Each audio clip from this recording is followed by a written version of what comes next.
Hi, everyone. Harry here to talk about Judge Aileen Cannon's decision to deny the recusal motion by Ryan Routh, the man accused of trying to assassinate Donald Trump.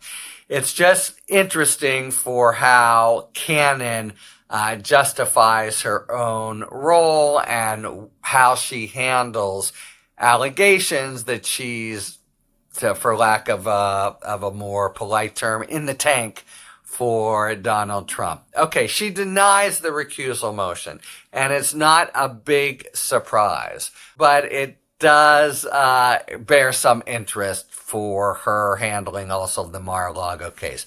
The Mar-a-Lago case, by the way, is now up on appeal in the 11th Circuit, and Trump filed his brief yesterday saying she should be affirmed in her decision to dismiss. We'll have another brief from the United States, and then the 11th Circuit will decide that case, and I anticipate they will reverse it. All right, but Routh comes in and says, look, you've done all these rulings in Trump's favor. There's a widespread perception out there that you are partisan. He appointed you, and you now have been mentioned as a possible candidate on the short list for Attorney General. And she treats it seriously, goes through each question one at a time, or each claim one at a time. And there's nothing she does that's really wrong exactly. What's she gonna say, about Trump and favoritism? She says, I've only met him when he's been in this court, and I just do my best to try the case. Now, of course, could a reasonable person think otherwise based on the rulings she's made? Yes, they could. And that general question will be part of potentially what comes up in the 11th Circuit when, if they do reverse, there may be a question of whether to recuse her. Recall, she's already got a couple strikes against her from very pro-Trump and very legally flawed rulings she made way back when. So if her dismissal gets reversed, the table might be set for a recusal. However, the DOJ didn't come in and ask for it, which I think will make the 11th Circuit less likely to do it. But anyway, back to Routh and Cannon. The different ways in which he says you're both biased and considered biased.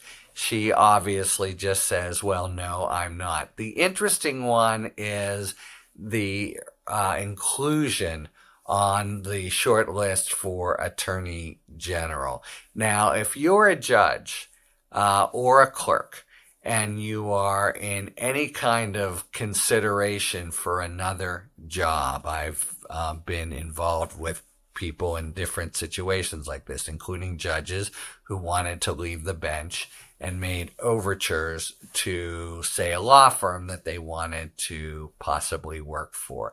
In that situation, it's totally clear that they must recuse themselves from any consideration of any case that involves that firm, because it could be reasonably thought, and maybe even is accurate, that doing them a solid would be helping the judge's own employment prospects. Now, Cannon says, as to the Attorney General point, and she's right, there's nothing you can really say about this. Hey, I have no control over what Trump says or what members of the media or public officials say. And in general, the fact that there's been these prospect of a promotion from Trump is got nothing to do with me. It's really just speculation, and it doesn't relate to any objective facts warranting an inference of partiality. That's got to be right. The mere fact that Trump touts her can't be enough to recuse a judge, because it can't be enough to reasonably question her her impartiality, that mere fact that she's on a list. Many other things are, but she predictably says, well, they're just wrong. I'm the absolute soul of fairness and objectivity.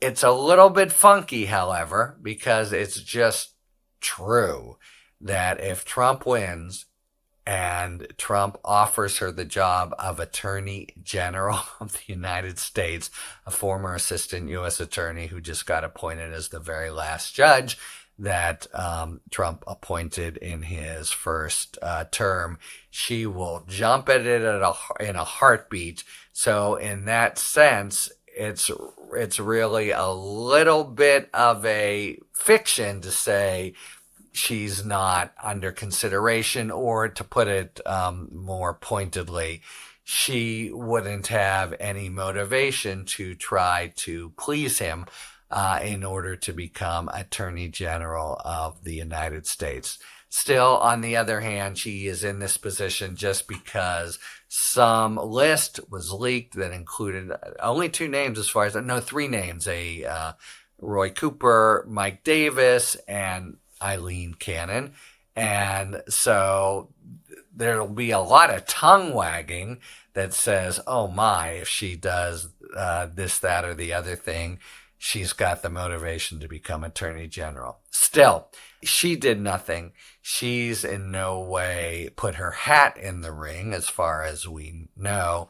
And so it's probably correct to say the due process clause doesn't require her recusal. But it's all part and parcel of this funky or worrisome situation where from the start, and it was even giving her the benefit of the doubt over different rulings, reasonable people, I think, and certainly I, had to come to the conclusion that she is really looking to do him solids wherever she can, most notably by dismissing the whole case based on a theory that other courts have not adopted and that seems to fly in the face of the U.S. Supreme Court's unanimous opinion in the Nixon case. That's the question that the 11th Circuit now has under review and that we will hear from them about. So the Cannon problem, particularly if Trump wins, remains, and there's a stench about the whole case. But that stench was there before, it'll be there after, and I think it's probably correct to say it doesn't rise to the particular level with the claims that Routh, the accused assassin, has made, which, by the way, just again randomly go to Cannon, and we really do think it's random, but man, random, it's, you can also randomly have 10 coin flips that are heads in a row. It happens, but it's a little mind-boggling that she's got now this case having gotten the Trump case, and that part, of course, was the most mind-boggling or unsettling. Anyway, though, I see no real claim. That's one of the things that Routh says as well, that her assignment in the Trump case in here was anything but random.